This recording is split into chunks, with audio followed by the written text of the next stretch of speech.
Now, I get the honor of introducing her, and you know what?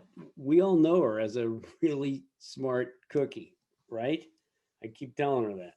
So here, let me give you something you may not know. I'm going to introduce her and give you a little snippet of her bio, which is by all measures impressive.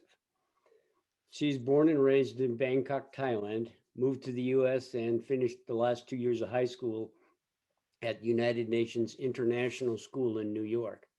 She's got a Bachelor of Science in Chemistry, a PhD in Chemistry, postdoctoral work at University of Utah, and she's currently the professor of chemistry at the Colorado School of Mines. Smart cookie. Now, some of her awards. Okay, this is impressive. Listen to this here. She's a 2017 and 2019 Fulbright Award winner working in Germany for 3 years, part time in the summer. She's a three-time recipient of the Colorado School of Mines Outstanding Graduate Professor Award. She's got the 2020 Keck Mentorship for Faculty Award at Mines. She's a fellow at the Leibniz Institute of Polymer Research. She's edited a book called Field Flow Fractionalization in Biopolymer Analysis. She's co-chair of the International Field Flow Fractionation Steering Board. She served on workshops at National Academies of Science, National Nanotechnology Initiative, National Science Foundation. With pleasure, let's give Kim a warm Rotary welcome. Okay, Kim, it's all yours. All right. Well, good morning again, and thank you very much for your kind introduction, Rick. First of all, I want to thank you all very much for being here and for this opportunity to speak to Golden Rotary. And that I feel that I've been part of this Rotary family for many years now by virtue of being married to Scott Brown and occasionally attending and participating in functions such as Buffalo Bill Days and the parades. So I'm very sad to miss that this year because I bring international friends there and Rotary lets me hop onto the floats and my friends from Holland get to sit and wave to everybody. And we've been able to bring our pups as well on fire trucks. And my mom got to sit on a fire truck, toot horns. So it's been a very much family event. And I've also enjoyed other functions as well, going to the annual dinners and meeting many of you. So my talk today, let me do a screen share here.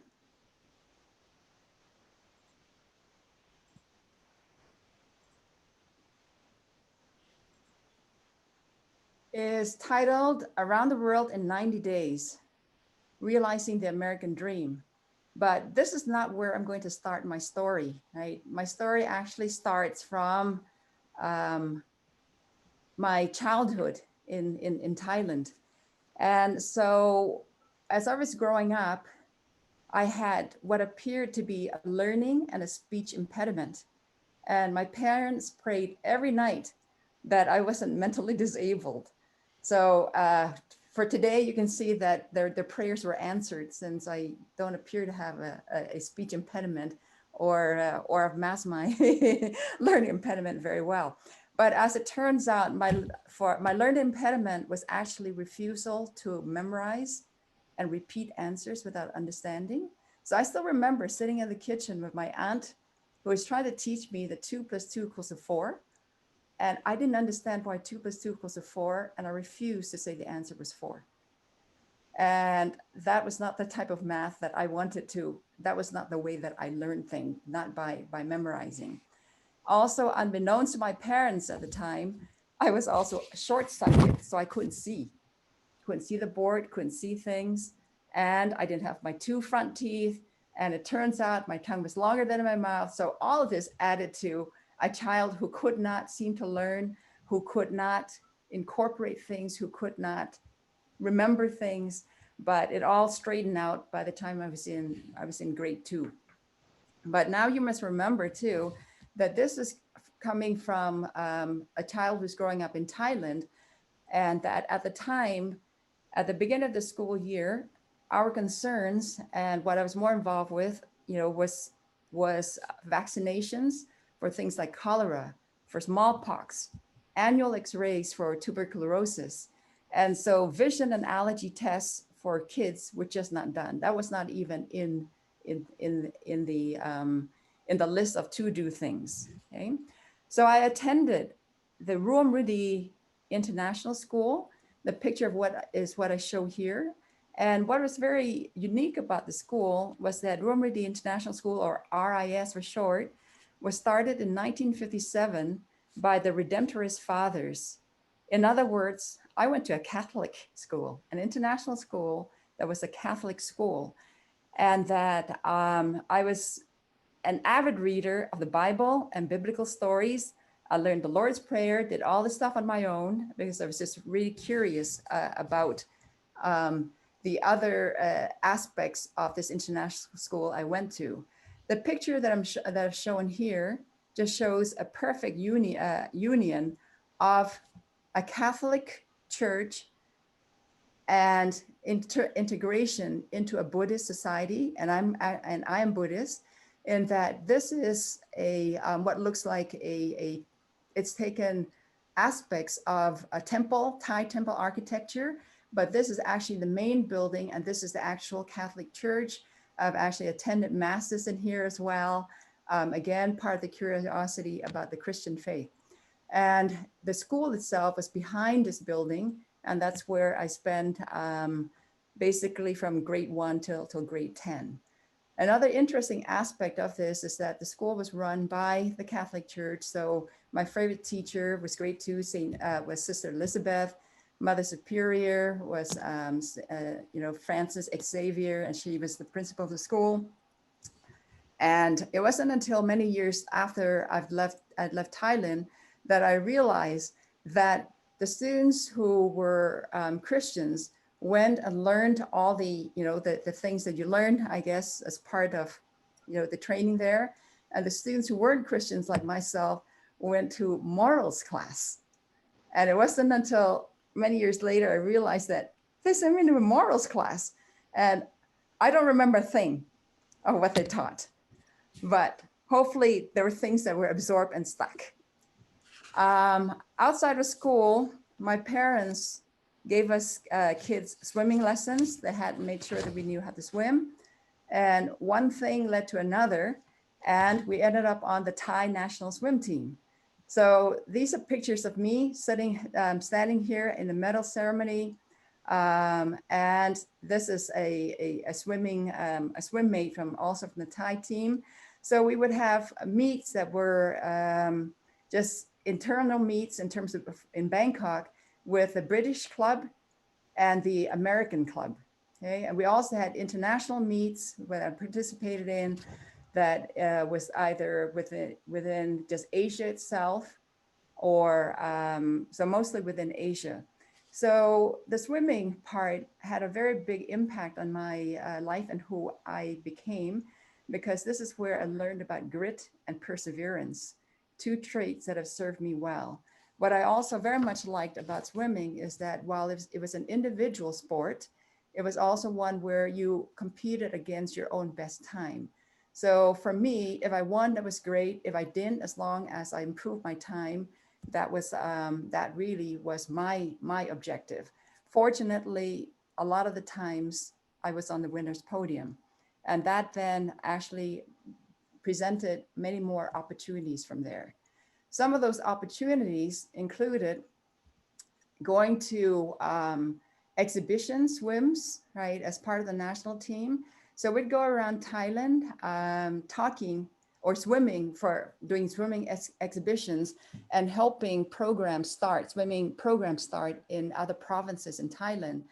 So that's me on the left over here. And on the right is my sister, who has been, we've been partners in crime for many different things, not just with the swimming there, but that this is at a mayor's dinner in a province in the southern part of Thailand, Nakhon Si Thammarat.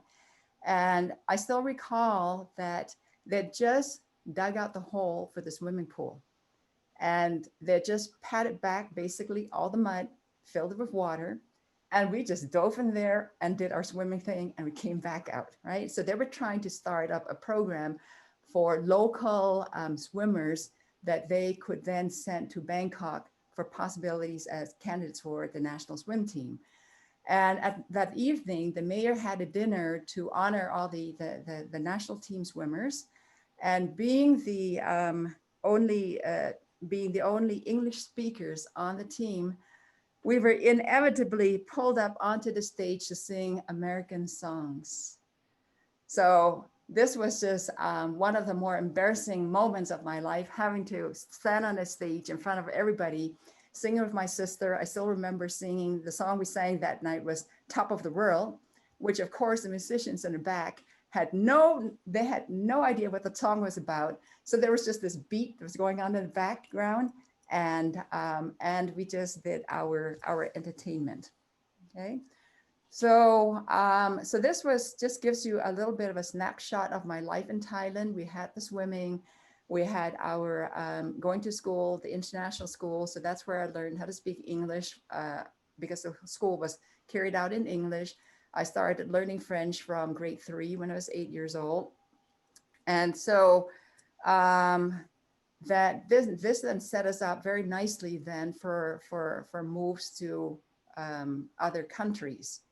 And so this is where I transition now to we all have memorable dates, right? We remember when our wedding day is, or we better remember when our wedding day is.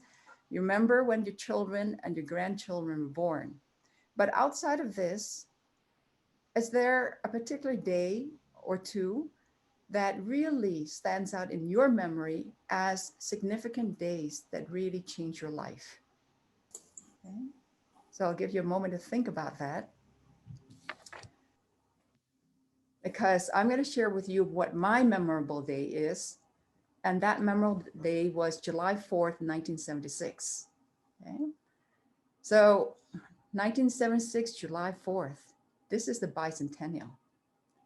And why was it such an important day for me? It was because 3 days prior to that, July 1st, my family and I landed in JFK Airport in New York City. We moved to New York City because my father was transferred from Bangkok to New York City. He worked with the United Nations, UNICEF to be more specific. And we had at the time, we had the choice of going to Geneva, Nairobi, or New York City. And we were coming close of age now to go to universities. And my parents decided that New York City would be the better option because they wanted us to go to university in the US. So we arrived, and 3 days later, July 4th. And what an introduction it was to the United States. Okay. You can see, the pictures here on the left, this is Operation Sail. And that is all the boats from around the world that are converged on the East River and were sailing or motoring down East River up Hudson River. Our apartment, which we were subletting at the time, actually looked out onto the East River. And you can see that this particular boat I really like. There's a barkentine from Chile. It's a 535-foot long boat, huge boat. You see a modern day U.S. warship there, all the other little boats as well. And then there were all the floats, and of course, the Macy's Day Fireworks Show. 1976, July 4th was the first Macy's Day Independence Day fireworks show. And it was then a tradition that then continued from then until today. Okay. And so this is my introduction to the US. And furthermore, something that I have to mention is our introduction to the Macy's July 4th sale. This was a big thing in 1976. And of course, we participated in all these different events. And this was also a time when we're introduced to so many new things that were differences between Thailand and the US. The first thing is that sales in the US were really sales in that the prices were set. Whereas in Thailand, our sales were dependent on how well we can haggle. Okay, so this was difference number one. You don't walk into Macy's and start haggling. There were many other differences as well, and many contrasts in that this was when we were subletting that summer, we sublet an apartment from another Thai family who also worked with the UN and who was on home leave. Home leave means that every 2 years we get to go home. So they were home had gone back to Thailand. So we were subletting from them. And it was our first introduction to the dishwasher. So you can imagine what our first introduction to the American dishwasher was like. When you're putting Dawn or Palmolive into the container, and then you start the dishwasher and all the suds start floating out of the dishwasher. All right. And it's like, oh my goodness, what are we going to do? So we have to stop the cycle, and all the bubbles were coming out, and we had to clean and mop everything up, take all the dishes out and clean it.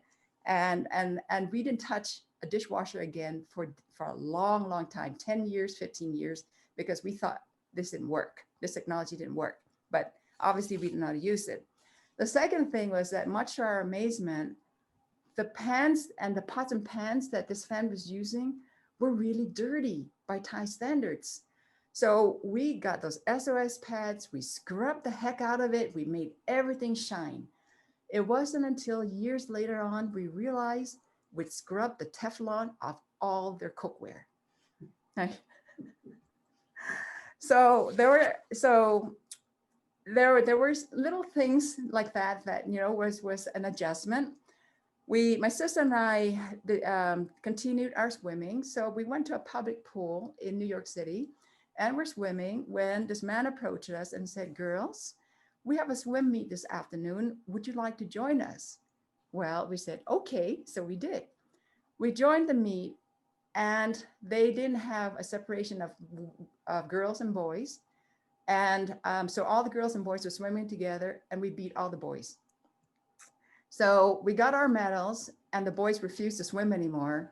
So we decided, okay, we each got our medal. So our first prize medal. So we left. And then there were other differences that we noted. It was more of cultural differences, things like in Thailand, we don't date, right? You meet people in groups. You meet, so you gather as a group, and you see how the boy, for instance, in my case, interacts with his friends, interacts with my friends. And then if things look like, okay, this is a good person, then you break off. But there's this initial period of, it's a whole group activity to give opportunities for you to assess what this person is like as a whole person. And that in the US is a whole different situation in terms of dating that we weren't familiar with. And funnily enough, that was the situation then for when I met my husband, Scott, because we met in Alaska. We were both, and here's Scott, we were both on a cruise in Alaska, our parents in tow. You are not looking to meet somebody, right? So we met with our parents in tow with a giant group of people, 17 of them from Huntington Beach, and who we were still friends with. And then one thing led to another. Scott was a keeper, and that was like 20 years ago or so. Okay, so in New York, I attended the United Nations International School, or UNIS. At the time, it was the first and only international baccalaureate program in the US. My classmates included the children of Norman Mailer, Malcolm X, the Lawford Kennedy clans, and Andrew Young's daughter. This was just in my sister and my classes, right? So very, privileged group. I signed up for the full international baccalaureate program, which included higher level chemistry because I was interested in the sciences. Higher level chemistry is a 2-year college level course. And within the first week, my teacher, who was actually Dr. Sale, he was a professor from University of Hungary in Budapest, he called me in and advised me to drop higher level chemistry. And I asked him why, and he said, well, the rest of the class are on the 3rd year of chemistry, you don't know that Fe stands for iron. And I looked at him, smiled, and I said, so? And it did matter to me. You know, it's just like, oh, so? And I continued with the chemistry. And this is where Rick's joke was very appropriate, because what sucked me into chemistry and helped me there was the periodic table, right? It's amazing to me that you can organize these different elements into these columns and rows and actually predict that there's a jump in properties from this element to this element. This jump is too big, which means there's a missing element here that hasn't yet to be discovered. To have the world be able, you know, to be organized, organizable in such a way was just amazing. So I stayed with the chemistry, and that Dr. Sales saw that this was a serious kid who really was committed to this. And I gave up all sorts of weekend trips, apple picking, whatever, in upstate New York with my parents to stay at home with my chemistry book. And he basically got me into research. I was the only student with a key to the whole school. I'd go in the evenings, on the weekends, whenever I wanted to, synthesize things on my own, crystallize things. Unbeknownst to him, I actually set things on fire as well, but had the presence of mind to not dump things down the drain and to put out fires. This is something that doesn't happen anymore today. Nobody gets a key to the school on their own. And he put me into the Columbia, he nominated me, and I made it into the Columbia University Science Honors Program. I took classes on Saturdays. I volunteered at the NYU Medical Center emergency room, had tons of experiences there in terms of, which I won't even get to today, but basically that kind of piqued my interest in things that are biological and medical. From there, my experiences at UNIS set me up very well to go to McGill University in Montreal, Canada for my bachelor's degree in chemistry. And at McGill, I achieved perfect grades, okay? No matter how difficult or easy the course was, I received a perfect B and had a perfect 3.0, okay? And this was really a great time in my life, because as you know, we all can't just be all bottled up and staying within the box all our lives. This was my rebellious period, but I knew I needed to hit that B. So that's what I did, because this is like a prerequisite for graduate school. You need to have a 3.0, okay? So that then launched me into PhD at Michigan State University, a place where it was a great place to do a PhD, very few distractions from work. So, and made lifelong friendships. I learned to ride a bicycle and to drive a car. So this was in my mid-20s, I'm learning how to drive a car. Therefore, sadly, I have to confess that I fit the stereotypical Asian woman driver when I drive. You see me around, you kind of want to give me a wide berth on the roads, okay? And then a crucial event at Michigan State was when I was asked to have lunch with a top level scientist by the name of Cal Giddings, and that he was the #1 scientist in the world in separation science and a Nobel laureate nominee. So he offered me a postdoctoral at the University of Utah, which I then accepted. I stayed there for 10 years. I worked really hard and played really hard 7 days a week. I loved the Rocky Mountains. That's where he also introduced me to camping, to whitewater kayaking. We mountain biked together. And that I stayed there until then, until he passed away, and I finished up his group, graduated students there. And when an opportunity for faculty position opened up the Colorado School of Mines, I wanted to stay in this region. And so I just crossed to the other side of Rocky Mountains, and that's where I've been until today. So at Mines, I was the first woman to be promoted and tenured in the Department of Chemistry. So this is really something, because Mines now is it's close to 160 years old now. Chemistry is an old department, and yet I was the first woman who was tenured within the department. There was one woman who was a faculty there before me, but she left after several years because her husband went back to Germany. And I subsequently became the first woman full professor. And I also believe that I'm the only tenured professor of chemistry at a PhD granting university from Thailand in the United States. We have many, many scholarship PhD students from Thailand, but everybody is committed to then going back to Thailand because of the support from the Thai government.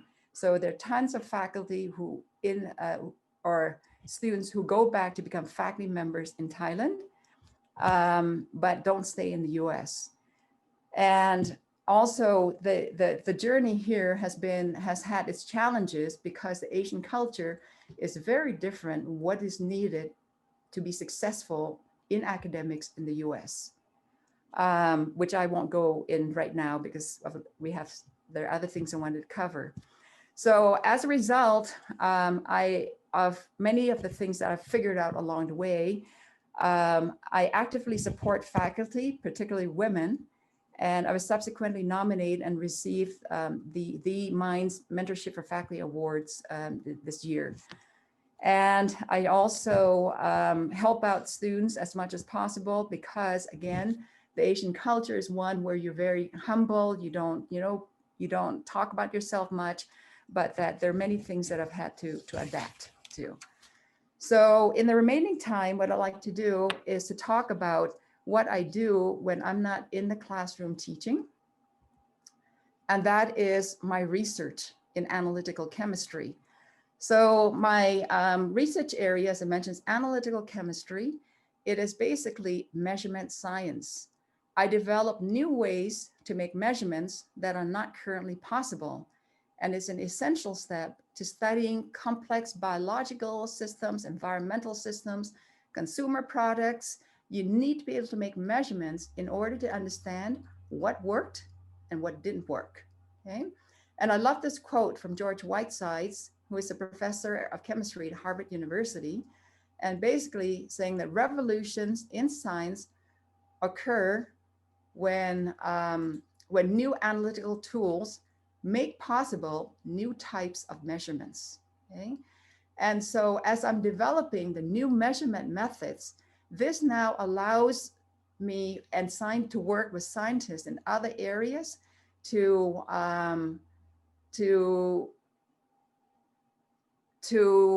be able to measure things that weren't measurable before. And some of the things I'll just quickly show you here. These are some of the areas, and this area really is only in the biological nanoparticles, okay? And I work with new materials as well, but I've picked this for today. So some of the examples of things we work with are measurement of lipoproteins. So you think that, well, we've all done blood work. So we know there's HDL, high density lipoproteins, low density, which are good lipoproteins, low density lipoproteins, which are the not so good lipoproteins. There's cholesterol, there's, all these different things here. And so what is it that is still needed to be measured, okay? So did you know that 50% of people who have heart attacks have normal levels of cholesterol, okay? So that your HDL, LDL profile doesn't tell you a lot, okay?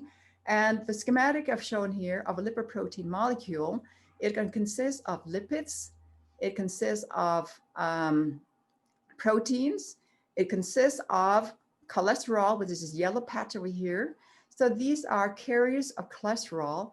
And so the thinking is, and that HDL scavenges and picks up the cholesterol and the LDL and shunts it away from your blood vessels.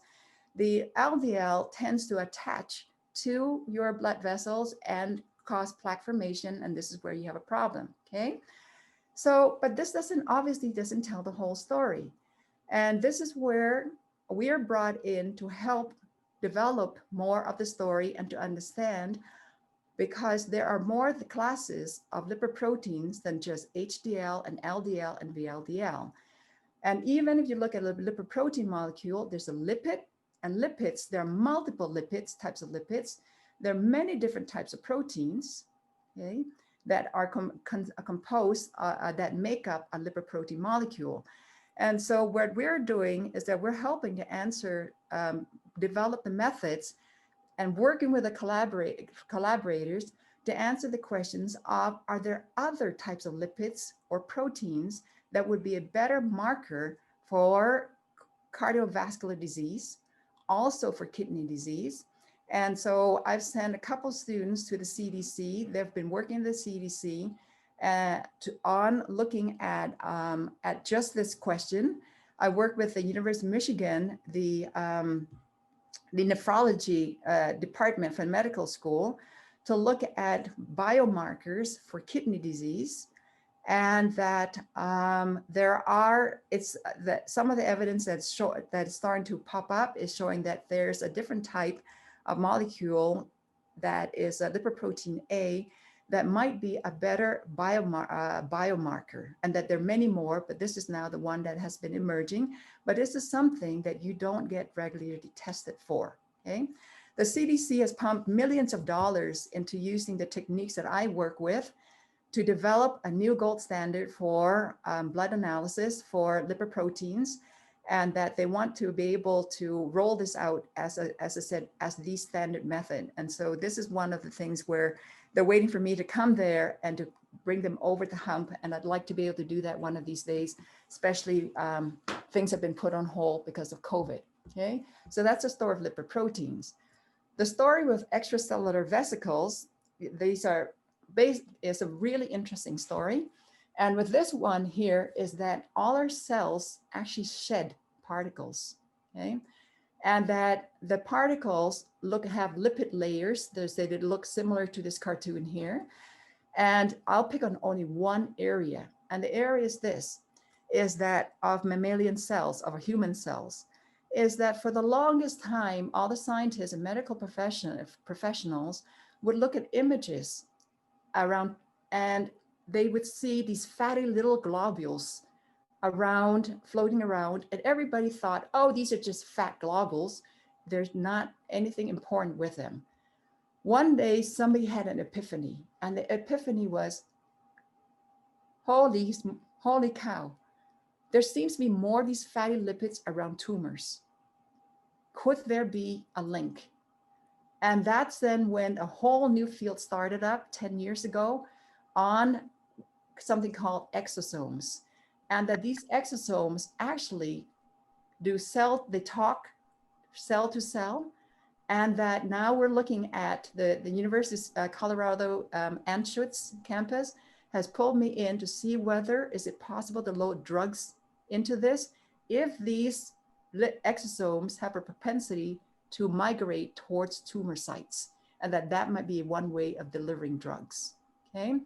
And I'm glossing over a lot of this because of time here. And so liposomes are drug delivery vesicles. This is now standard drug delivery technology. The protein aggregates, what I've shown here is an area that we've been funded by Amgen to work in. And these are now what they call biologics or biotherapeutic proteins. You might recognize this more in terms of the names Remicade, okay, Herceptin. These are Humira. These are protein drugs. They're called biologics. Insulin is the oldest one of the protein drugs, okay? There's a problem when you make drugs in large quantities to sell. Insulin used to be harvested from pigs, and that's not the way to go. And so the technology now is that you can actually trick bacteria, yeast cells, plant cells to overproduce these proteins. You harvest it, and then you purify it, and now you have your insulin molecule, and that's what then gets used.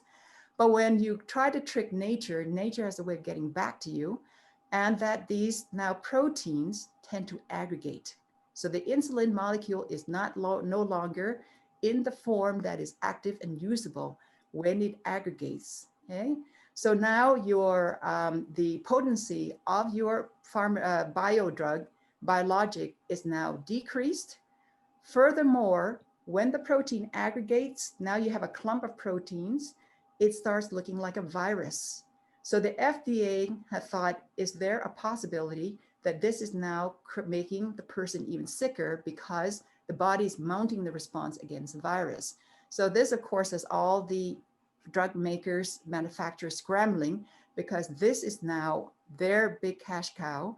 The drugs are no longer just molecular drugs like aspirin, which is small molecules, but now these biologic drugs. And this is one of the areas we've also been pulled into. Viruses is a big thing right now with COVID.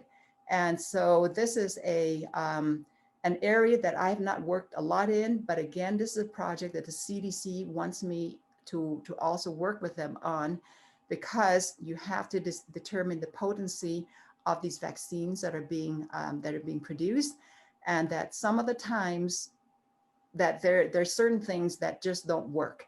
So that would be, again, a subject for another day. So this just gives you a snapshot of some of the things that I'm doing in research-wise in the bio world, okay? And so I'd like to now kind of pull this all into a closing conclusion here, okay? My title, Around the World in 90 Days, originates from home leave. And what my parents did was that, if you look at this first star over here, that's New York City, okay? So this is where I learned a new word, and the new word is antipodes. And I don't know how many of you know what that means. I can call you Rick. You know everything. Rick, do you know what antipodes means? I have to tell you, I don't. Antiquities or antipodes? Antipodes, Antipodes, antipodes. It's what No.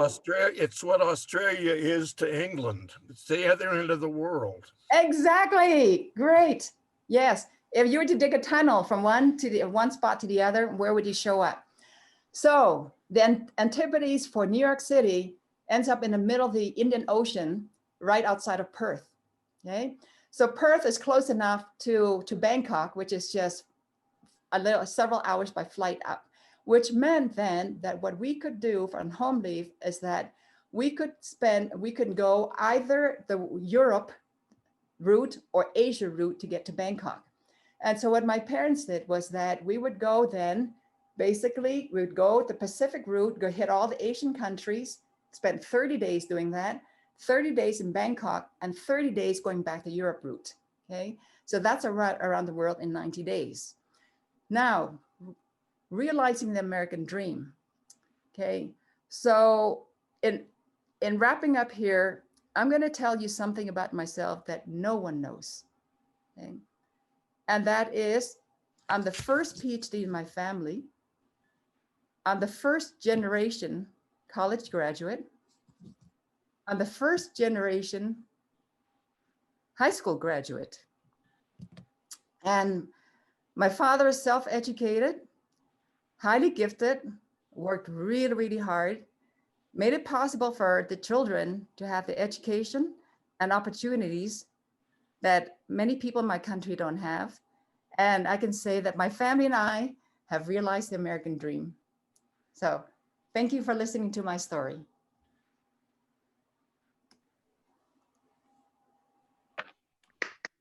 Thank you, Cam. What an interesting life you've had. And I know that schoolroom, Rudy, very well. And so you got a great start in international education, and to graduate from the United Nations International School is a great launching point for you. And in recognition of your sharing with us today, just know that we support a number of youth programs, from Rotary, scholarships for the Golden High School and Warren Tech, and youth exchange program, and then also programs through Interact. And so thank you once again for your presentation for us.